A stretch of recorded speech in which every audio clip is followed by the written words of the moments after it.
Income তিন প্রকার। Number 1 active income, number 2 passive income, number 3 portfolio income. Active income বলতে কি বোঝায়? অ্যাক্টিভ ইনকাম বলতে মূলত যা নিজের শরীরের পরিশ্রম দিয়ে সময়ের বিনিময়ে ইনকাম করা হয় তাকে বলা হয় অ্যাক্টিভ ইনকাম। উদাহরণস্বরূপ চাকরি করা, ব্যবসা করা অথবা এমন কোনো কাজ করলেন, 1 ঘন্টা কাজ করেছেন, 1 ঘন্টা টাকা পেয়েছেন, 2 ঘন্টা কাজ করেছেন, 2 ঘন্টা টাকা পেয়েছেন। মনে করেন আপনি দোকান দিয়েছেন, দোকান যতক্ষণ খোলা থাকবে ততক্ষণ আপনার ব্যবসা হবে, দোকান বন্ধ আপনার কামাইও বন্ধ। আবার ধরেন আপনি রিক্সা চালান, যতক্ষণ রিক্সা চালাবেন ততক্ষণ ইনকাম হবে, রিক্সা চালাবেন না ইনকামও হবে না। এটাকেই বলে অ্যাক্টিভ ইনকাম। এই ধরনের ইনকাম সবার কাছে সহজ মনে হয়, সবাই মনে করে দ্রুত টাকা ইনকাম করা যায়। অ্যাক্টিভ ইনকামের দিকে সবাই ছুটে যায়। অ্যাক্টিভ ইনকাম সকলের কাছে পরিচিত। দিনে 10 থেকে 12 ঘন্টা সময় দেওয়া লাগে।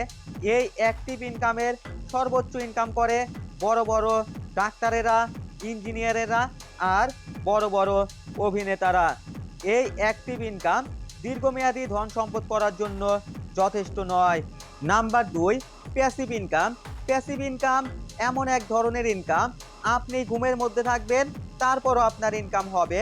অর্থাৎ আপনি এমন একটা সম্পদ গড়ে তুললেন, 24 ঘন্টা ইনকাম হতেই থাকে, হতেই থাকে, হতেই থাকবে। এটাকেই বলা হয় মূলত প্যাসিভ ইনকাম।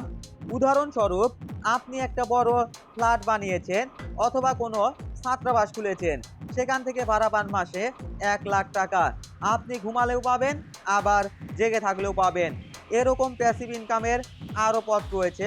আপনি গাড়ি কিনে সেটাকে ভাড়া দিলেন, আবার ফেসবুক, ইউটিউবে কন্টেন্ট তৈরি করেন, আপনি কন্টেন্ট আপলোড করে রেখে দিলেন, আপনি ঘুমিয়ে থাকেন আর জেগে থাকেন, এটা কোনো বিষয় না।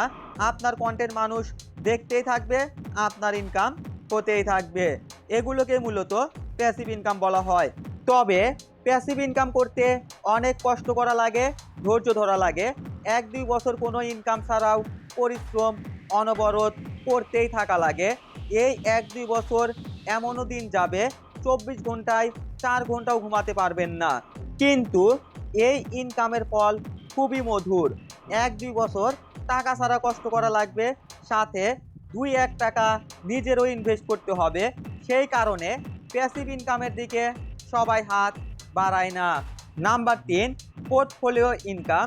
পোর্টফোলিও ইনকাম করতে গেলে অবশ্য টাকা পয়সা থাকা লাগে, প্লাস ঝুঁকিও রয়েছে। উদাহরণস্বরূপ জমি কিনলেন, বিভিন্ন ব্যবসায়ে বিনিয়োগ করলেন, শেয়ার বাজার, স্টক এক্সচেঞ্জে ইনভেস্ট করলেন, ক্রিকেট খেলার এক্সচেঞ্জে বিনিয়োগ করলেন। এগুলোকেই বলে পোর্টফোলিও ইনকাম। পোর্টফোলিও ইনকামে আপনি রাতারাতি ধনীও হয়ে যেতে পারেন, আবার ধরা খেলে গরিবও হয়ে যেতে পারেন। ধরেন একটা জমি কিনেছেন, কাগজপত্র ঠিক নেই, মাস্তানদের দখলে চলে গেছে, সেক্ষেত্রে আপনার বিরাট ক্ষতি। আবার শেয়ার বাজারে ইনভেস্ট করলেন, যে দামে কিনেছেন তার থেকে দাম অনেক কমে গেল, সেক্ষেত্রেও অনেক লস। তবে হ্যাঁ, লাক ফেভার করলে আবার রাতারাতি ধনী হয়ে যাবেন। বন্ধুরা, আপনাদের কাছে কোন ধরনের ইনকাম সবচেয়ে নিরাপদ এবং ভালো মনে হয় সেটা কমেন্টসে জানিয়ে দিবেন।